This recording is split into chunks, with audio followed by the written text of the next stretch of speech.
Hey guys! Welcome ulit sa aming vlog! Ito pala ang aming kaganapan ngayong tanghali sa araw na ito. Kararating nga lang namin dito sa school nila Ate Jamira at Achilles at ihahatid ko nga muna siya dito sa kanilang kwarto dahil napakabigat nga naman itong bag niya.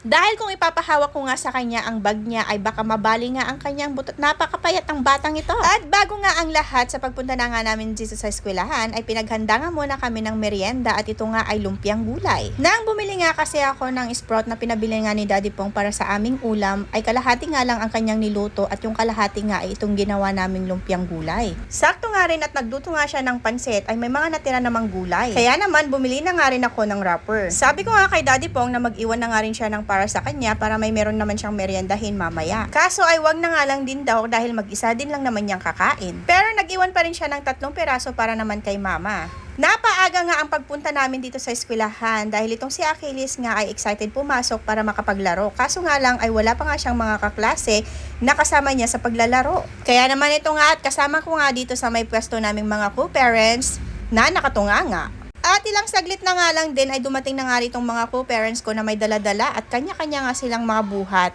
Bali hindi nga lang yung lumpiang gulay ang aming memeriendahin dahil nag-contribute nga kami para sa lulutuin naming carbonara. Nakipaglaro na nga pala itong si Achilles sa kanyang mga kaklase at pumunta nga siya dito sa akin para magpaalam na papasok na nga rin siya. Kaso sabi ko nga sa kanya ay halika nga muna dito at punasan ko at baka matuyuan ka ng pawis. At after nga nun ay pumasok na nga rin siya. After makapasok ng aming mga anak, ay itong mga kakainin naman namin ang aasikasuhin namin, char. Sa isang tao nga ay kanya-kanya ang dala. So sa akin nga ay ang dala ko ay yung lumpiang gulay. Meron din nagdala ng pampanulak, ang mga gagamitin naming plato, tinidor at baso.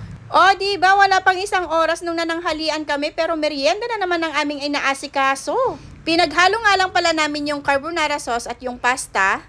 Pero hindi naman agad-agad ay kumain na nga kami dahil nabusog pa nga kami sa aming tanghalian kanina. Magkaibang bahay nga pala ang pinanggalingan ng pasta at carbonara sauce. Kaya naman dito na nga lang sa eskwelahan namin pinagmix. Mix or halo. Parehas din yon.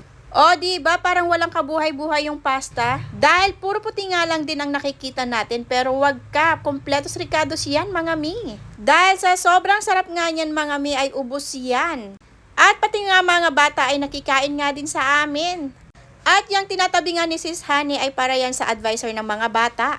Nagtabi nga lang kami ng kaunti dahil sa sobrang dami ay nag-share na nga rin kami.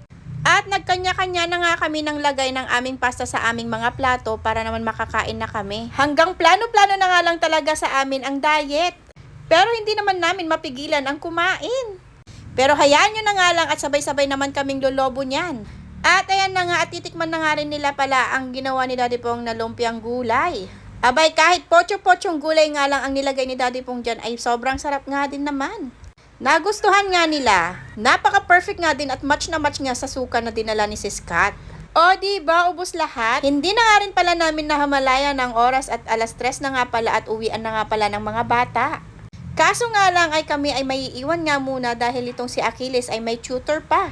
So yun lang mga mi for today's video. Thank you for watching. Bye-bye!